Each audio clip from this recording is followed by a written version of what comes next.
Girl, tie up your hair. Need no makeup on. Girl, I need you bare. Stripped down to your soul. Need no distractions. You've had too much of that. Tryna see where your mental's at. I know you're special, you're just damaged. Just hold on tight, girl, you can manage. Help you understand that if a flower doesn't bloom in the sun, doesn't mean let it go. No, no. Cause when it rains outside and it's all said and done, you will grow. This I know, it ain't your season. Just give it time to grow. Let me work on your soul. Don't be close-minded. No, it ain't your season. Wait for it, don't let go. Just focus on the goal. Got your back, you know. Whatever you need, just know that I.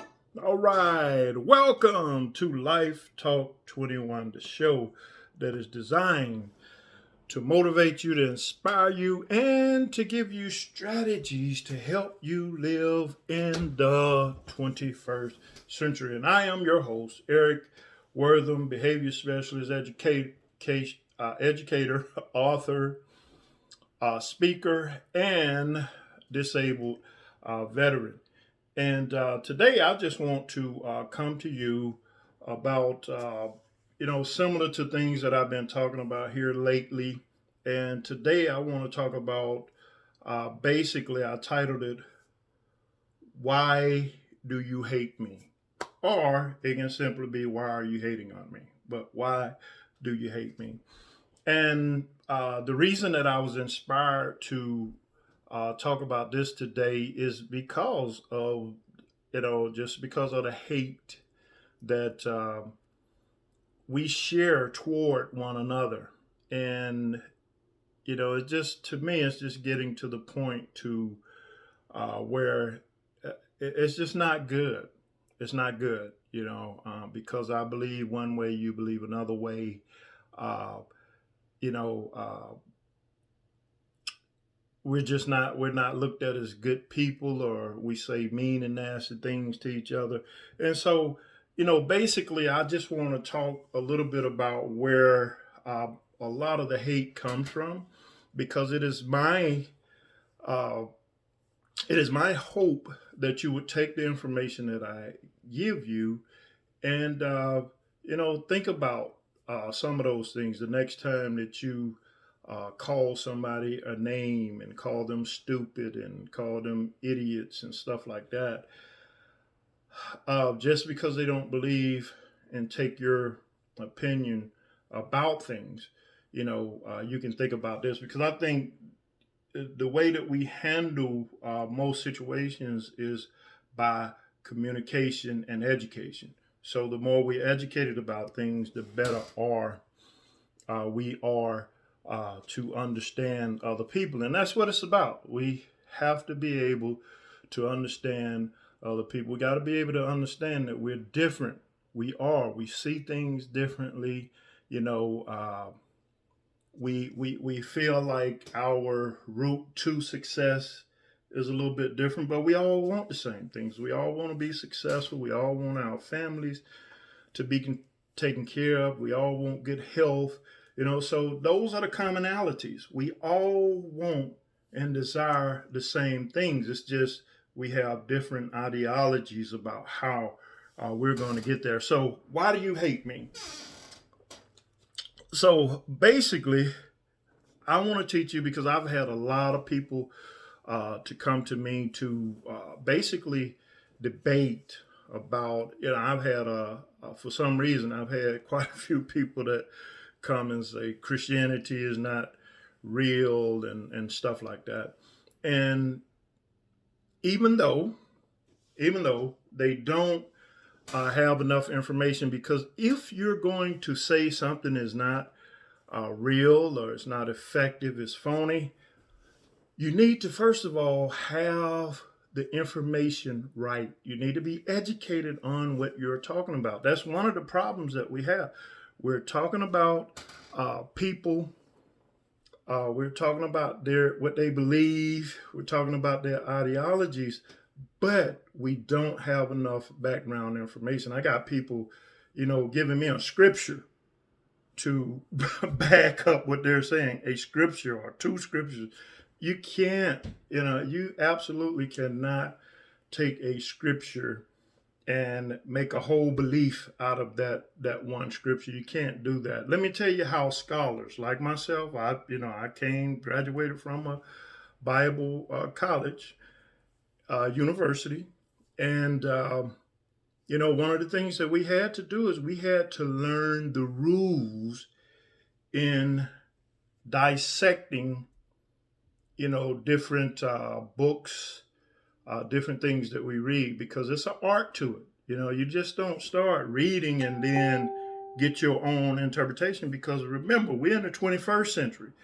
Things are much different than they were when people were writing these books. And so, the way that we look at these things now are going to be different. So this is one of the things that we have to do as scholars. We have to go back. For example, when we study the Bible, we have to go back, first of all, and we try to get as much information as we can about the person that wrote the book. For example, Paul. We try to find out who is Paul as much as we possibly can. So we look at things, try to find if somebody has written about Paul. We look at some of the things that people say Paul wrote. And by that, we try to figure out the person. Then you got to try to study the culture that they're in. What is happening in that culture? What are some of the beliefs and things that are taking place in that culture that they're in? Because it's not the same culture we're in. And that's the problem. A lot of times we try to interpret the Bible based on 21st century mindset. And the problem with that is it was written in the first century, in the common era. That's what they call it now. It used to be BC AD, and now I think it's BCE and CE, common era. So we have to do all that. We have to study, what those people believed in that time. What was the culture? Who was the group of people he was talking to? When they wrote the letter, who was the people? Who was the audience? Those things are important. That time frame. And then you look at other people that wrote about things. So it's not just something where you can go in there and read a scripture and then say, man, that's phony. No, it's a lot more to that. A lot of people died, literally had their life on the line. That's why they when they start canonizing these books, that means when they put them together in the Bible, that was a tedious process for them, because they were being killed for their beliefs, and so they wanted to make sure that the things that they were being killed for was legit, and so it was a tedious process. So that bothers me when people just read a few scriptures and all of a sudden they have an idea about something. So this is what I want to talk about. The reason that we hate each other is because we don't try to at least understand where the other person is coming from. That's the one thing about Beulah Heights University. They made us study Roman Catholicism. They made us go to the monastery. We had to do things like that, because if you're going to win people over, you have to understand a little bit about why they believe what they believe. And the reason we hate is because we're trying to help people. And I'm talking about people that are really serious about their study, though, because you have to be educated on what you're talking about. Those people that just saying stuff because they heard somebody else say it, that don't count. You have to be an authority, somebody that's educated in what you are talking about. So what happens is we believe one way, and in the course of trying to help people see things, we end up insulting them, we end up putting them on the defensive. And that's why, the conversation or the debates always end up being violent. To a lot of times it ends up being a shouting match, because we're not listening to each other. We're not trying to understand each other. So I want to teach you a skill that I use when I do, well, basically all of the things that I do as far as teaching, and I'm very effective in doing it. But one of the things that I use is a strategy called motivational interviewing. Okay. And it's a method that's designed to reduce putting people on the defensive, where where they will have to defend their point, because that's what happens a lot of times when we say things and we don't value what other people say. We put them on a defensive because they're going to defend what they believe, particularly if you just come at them and say, man, your stuff is garbage. And that's what a lot of people do.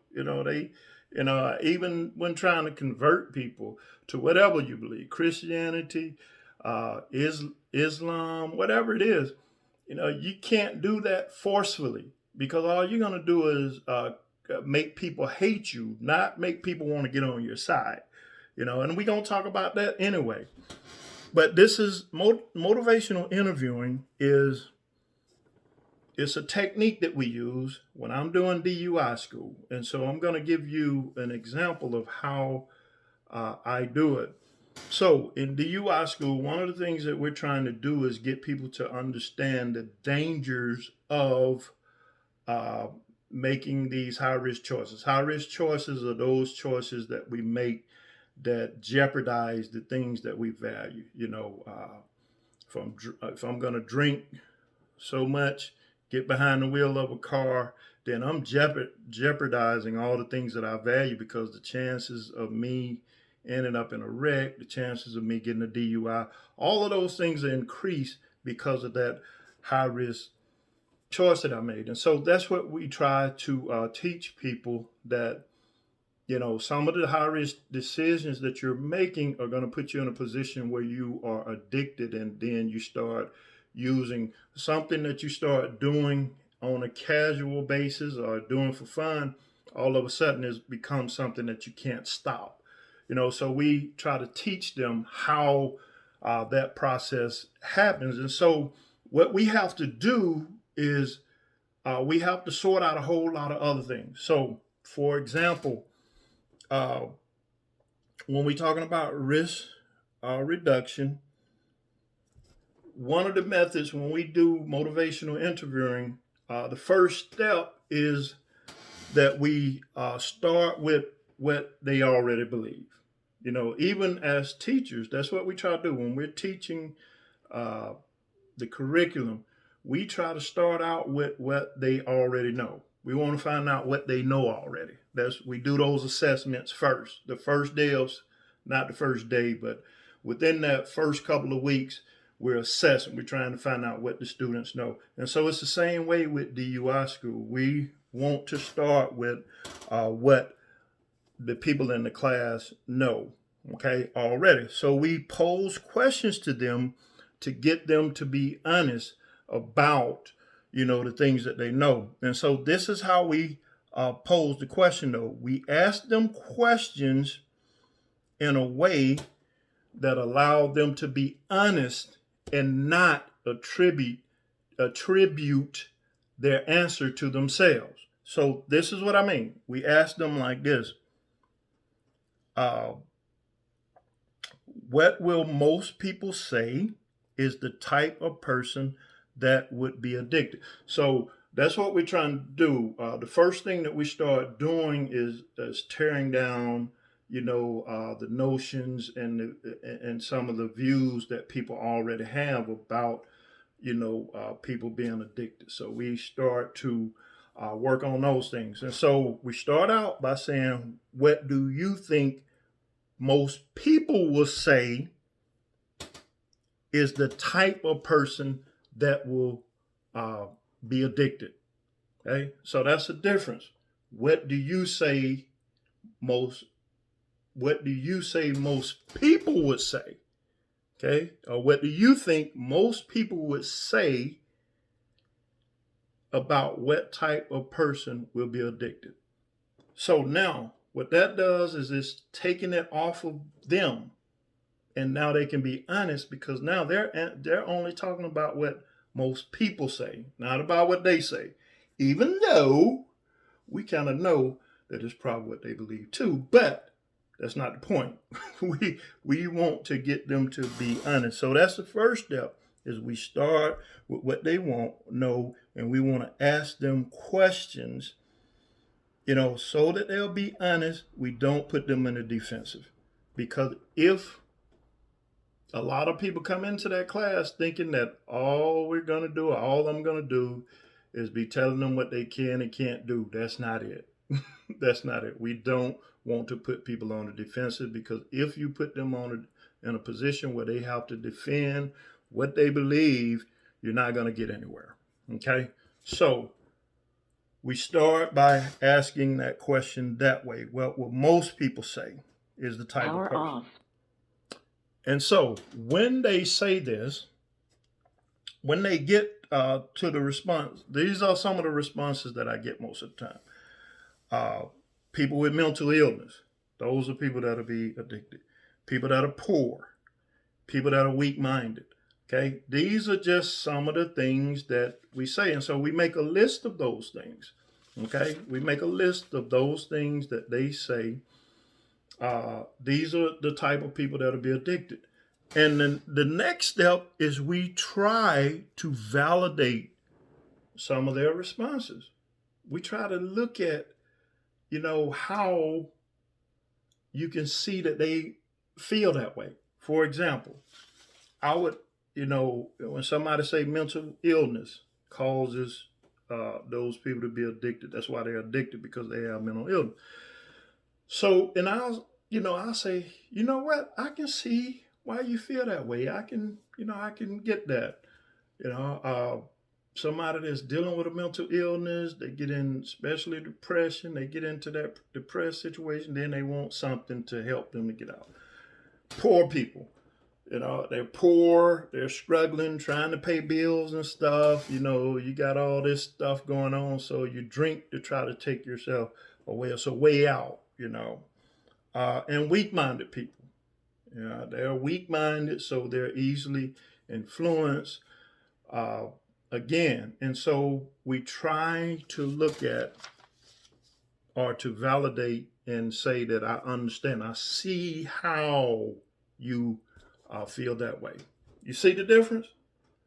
Instead of just blowing them off and saying that's stupid, that don't make sense, we find ways to validate and say, man, I see why you might feel that way.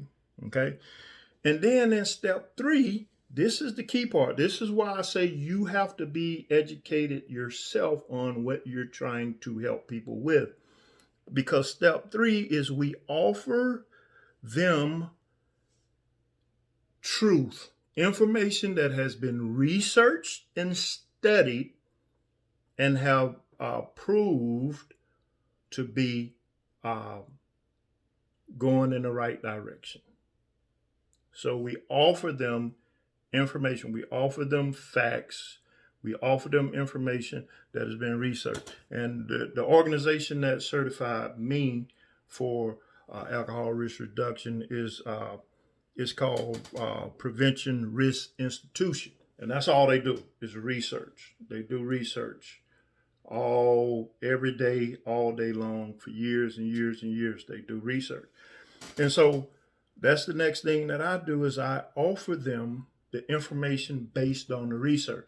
And I say, you know what? I see why you feel that way, but let's look at what the research say. And then I give them a few of the researchers that come out and say that the results were that they found that all types of people had addictions. Doctors had addictions. Poor people, rich people, it didn't matter. Addiction affected everybody. And again, it's the research information is based on the facts. And so that's what we do. We present that information to them. We don't force them, force it down their throat. We just present. This is what this research says. And when it's done right, because that's called coming alongside someone. Okay. Well, step two is actually when we come alongside them because we validate what they say. So step two is, well, you can say step two is coming alongside a person as well. So uh, when you try to validate and see, why that person believes what they believe, I get it. I understand why you believe that. We come alongside them, and so now in step three, we're giving them information that's based on fact and truth. That's how you have to do it. But again, in order to give that information, you have to be educated on what you are doing. And then step four, when it's done the right way, most of the time, this is what I hear with my students. Oh man, I didn't think about that. That's motivational interviewing. That's how we bring people along. Because again, you can't come at people. I don't know why people think that they can force people into believing what they believe. All that does is create more confusion. It creates more arguments, and it does nothing to trying to help people. So you need to stop. I'm trying to give you some skills. There's a lot more to it, but those are the basics. You want to try motivational interviewing where you're not putting people on the defensive. And so that's one of the ways. Step one is we try to see uh, where they're coming from. We start with what they know or think, and then we try to validate by coming alongside them, and then we give them information, and we hope in step four that they are at least to the point where they say, okay, now that makes sense. Okay, you don't have to accept what other people say, and that's the thing.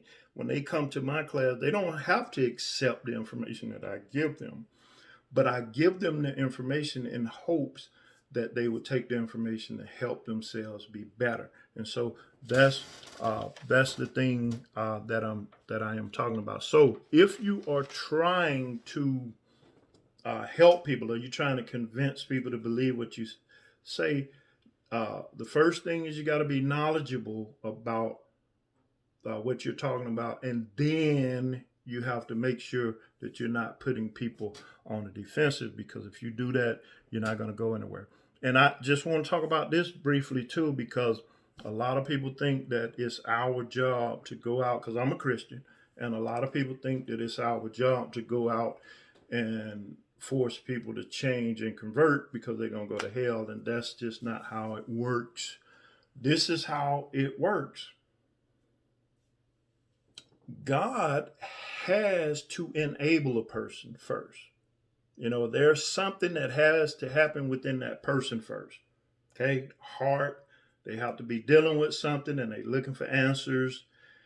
And then he just so happens to put me in that right place, and the conversation end up being on that topic. And so now I get a chance to do, like I said, give them information. And if they're going to change over, it's going to be the work of God, not me. All I'm doing is being obedient. God always first deals with individuals. There's something, people are not just going to listen to you because you can talk good, because you can talk loud. They're not smart people anyway. They're not going to listen to you. They're not going to change just because you yelling at them. No, it's going to be the opposite. You're going to get them more angrier at you. Okay, so that's the number one thing. That's not how even God does it. So I don't know why people think that their job is to force people. We can't do that. Something happens in them first that we have nothing to do with. Because remember, we can't change people. God can. We can give people information that they can use to change themselves, but we can't change people. We are change agents, but because We're living a life. We're supposed to live in such a way that people see us and they say, "Oh man, I like the way that person is living. That's great." See, we're supposed to be the models, and so that's the thing that we have to stop doing. We hate each other. The reason we hate each other is because we don't allow ourselves to be open, and that's what that song was talking about by Vito. He said seasons. That's what life is about. It's about seasons. He said it's not your season. It's not your season. You got to wait on your season to come, and it's the same thing. We have to wait for God to send us with a message to individuals. We can't just go up there and aggressively force people to change who they are. And that's why we end up hating each other and not listening to what each other say. And that's what has to happen.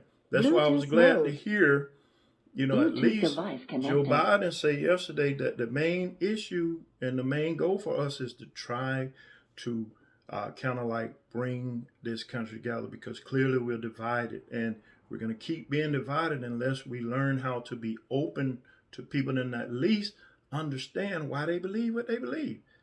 I mean, my goodness, this Christian message has been going on for 2,000 years, and all of a sudden, somebody in 1980 gonna come with some kind of theory? No, people died for this, so you better come with some knowledge or some information if you want people to change. And if you want people to do better, then you have to do better yourself, and you have to value what people say. Stop hating on each other. Value the differences that we have.